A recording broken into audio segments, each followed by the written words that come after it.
I've done some kind of cool things in my life.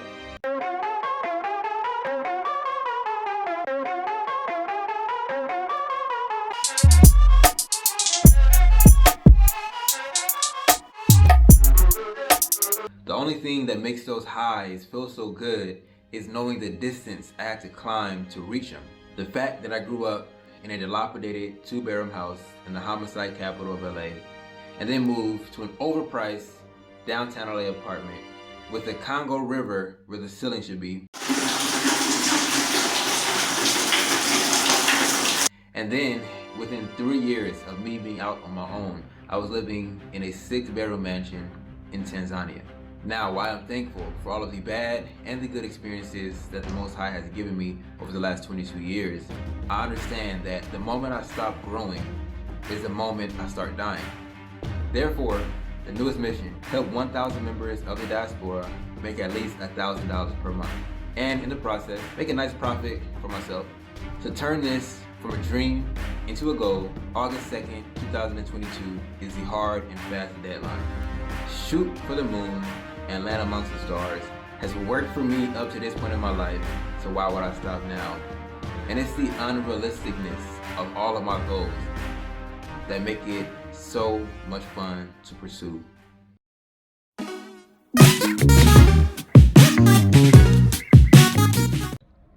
Yo, what is up? It is No Limit Eddie. Today is the first episode of AME, Africa Made Easy, where I'm going to be showing you guys a process of me building this business to $200,000 a year here on the continent of Africa. All right, so basically, the first episode that I dropped, I'm going to leave a card up here. It was like episode 0, pilot episode. You guys liked it, so we're going to continue on with this series. Today, in today's episode, the goal is to talk about funnels. Not funnel cakes, but funnels as in those same things that you use to pour oil into your car, right? A funnel is very wide at the top and then very narrow at the bottom.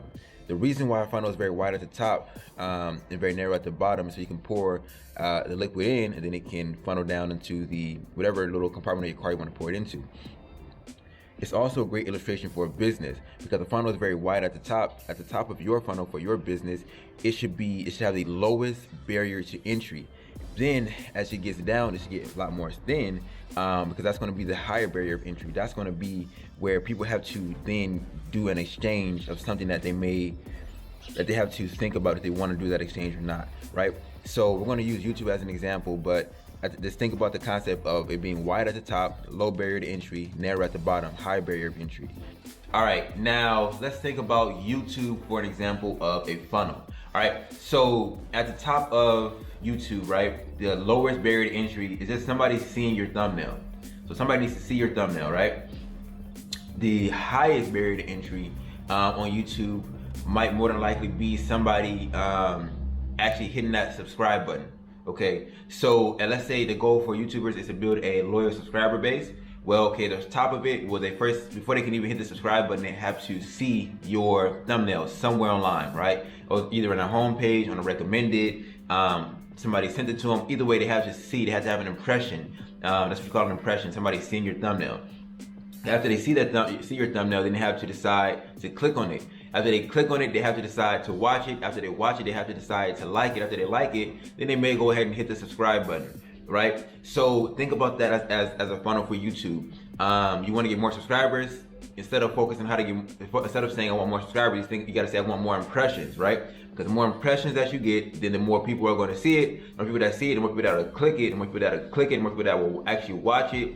The more people you have to watch it, the better percentage of people, or the more people that will actually say, okay, I actually like this guy's content. And then they will go ahead and subscribe to the channel from there. Then you build a lower subscriber base. It's basically the same thing with any business. It all starts with impressions, and then the higher barrier to entry is usually the transaction portion. It's usually the exchange of payments, or the signing of a contract, or something like that. You know, whatever it has to exchange, they have to say, is it worth it? That's normally the higher barrier to entry. And basically, with the goal of this video series being to turn AfricaMadeEasy.com into a multiple six-figure brand, through the process of helping 1,000 members of the diaspora make $1,000 per month, right now is actually the perfect time to go ahead and discuss what the heck is Africa Made Easy, because you might be wondering what is it. So basically right now I have one course. It's teaching you how I sell on a platform called Etsy. I made this course in order to help the diaspora kind of get a stream of income that they can actually move with them.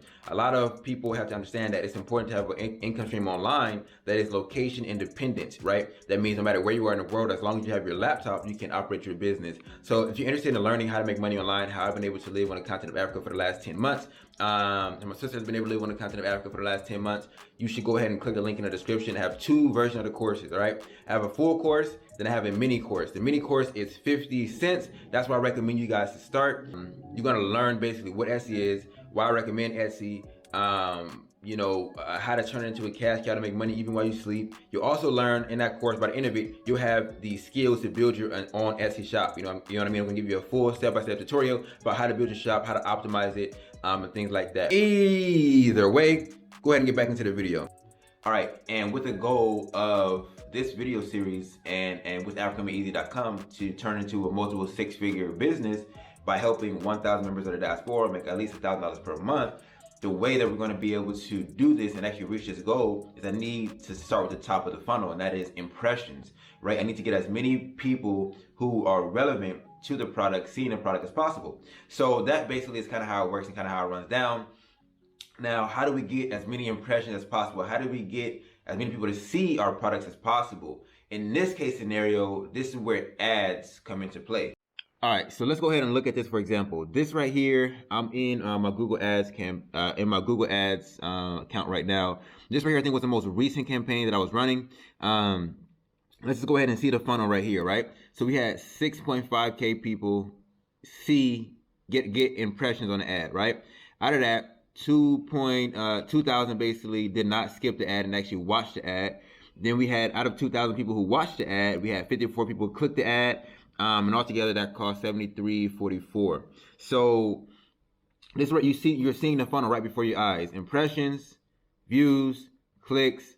The cost is not really a part of it. This right here would normally be conversions, but I don't have the conversion tracking set up because they want me to pay even more money on the SAM card. Like I told you guys this in the other video. Watch the other video.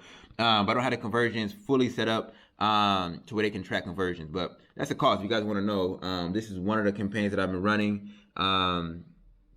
as of now. I think I've ran three different campaigns so far. All right, and my history with YouTube ads, right? I have used YouTube ads in the past, talking about way back in the past when I was still living on 109th and Budlong, homicide capital of LA, right?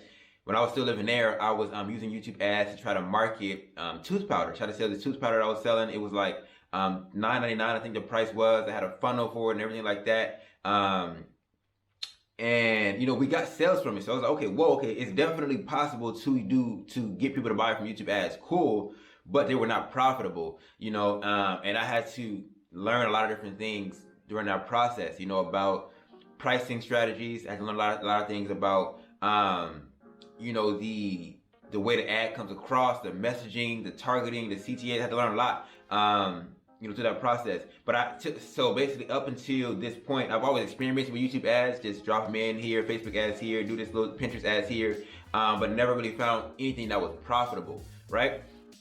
And so that is kind of the challenge in building Africa Made Easy. And this is kind of why I'm having a lot of fun in the process of doing this, because I'm having to challenge myself. I'm having to learn a new skill. I'm having to,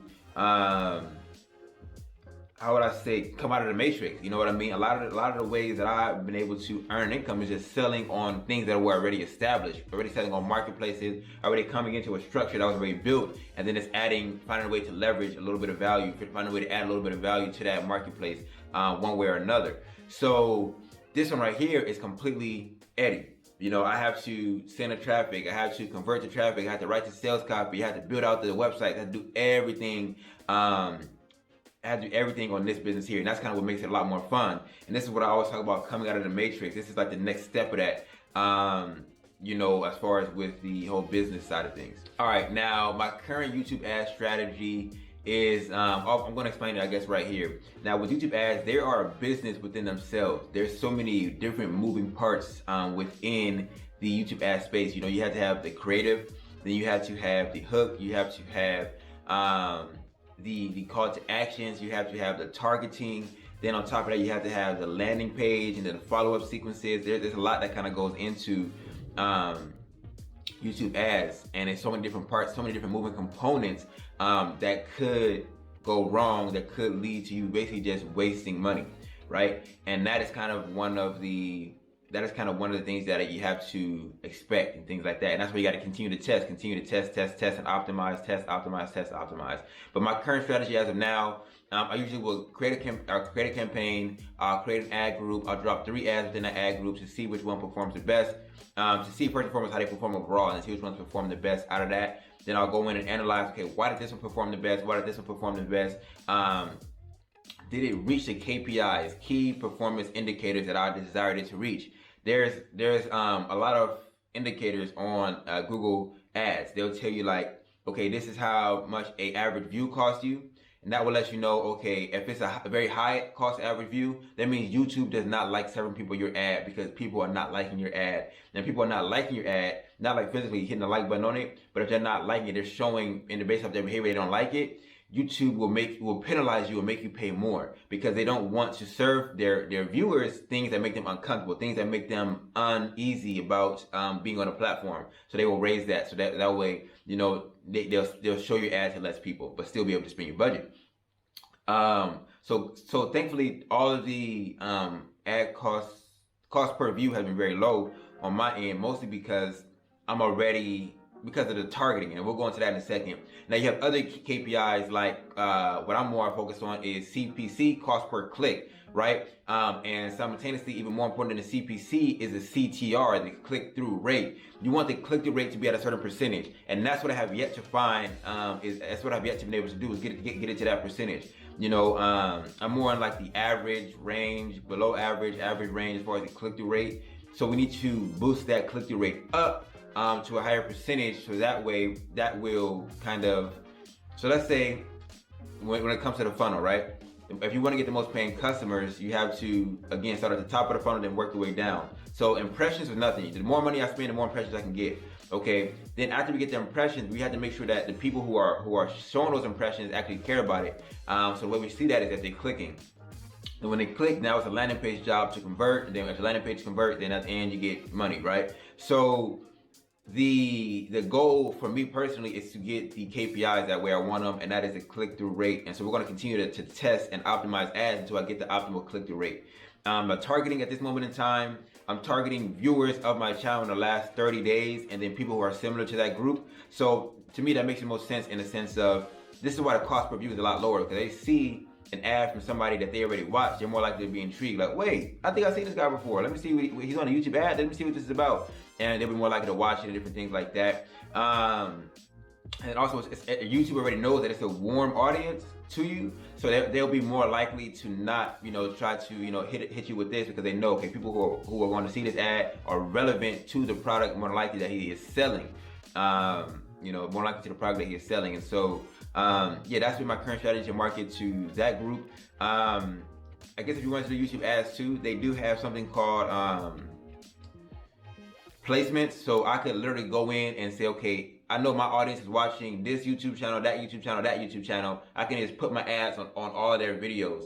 So that way, anytime somebody clicks on a video that is how much to move to Africa, anytime that somebody clicks on a video that is how to get a visa in Ghana, anything like that, I can just make sure my ads show up on that, and that way it'll be ultra targeted and ultra relevant as well. But that takes a lot more time. I feel like testing right now is easier to test with the audience that I already have on my YouTube channel, and then people who are similar to that, because people who are similar to people who are watching my channel are the people who are going to be watching those other channels. All right, now I hope you guys were able to find this video entertaining. I'm trying to find a way to show what I'm doing, but also make it entertaining. Like I said, the majority of my day is spent sitting at the laptop. It's not really even spent like doing that much entertaining stuff. So I have to find a way to make it entertaining by maybe just doing camera angles, adding a little background music and different things like that.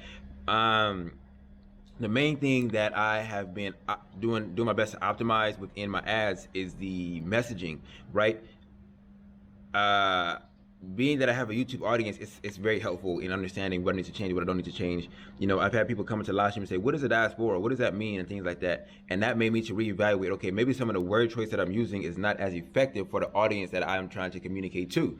And so they were able to help me change that out. So now when I created the next group of ads, I went ahead and changed the messaging in that. You know, and things of that nature. But you know, that's the main thing I'm changing is the messaging. So other than that, man, I think what I'll talk to you guys about right now is the importance of the love. You know, the importance of the love for whatever it is that you're doing. You know, whenever you're starting a business, if you start it for money and you're going to lose money in the beginning, you're not going to be very excited. You're not going to be very happy, and you're probably going to quit. You know, pretty quickly because you went into it to gain money, but you're losing money. So you know that's how it goes.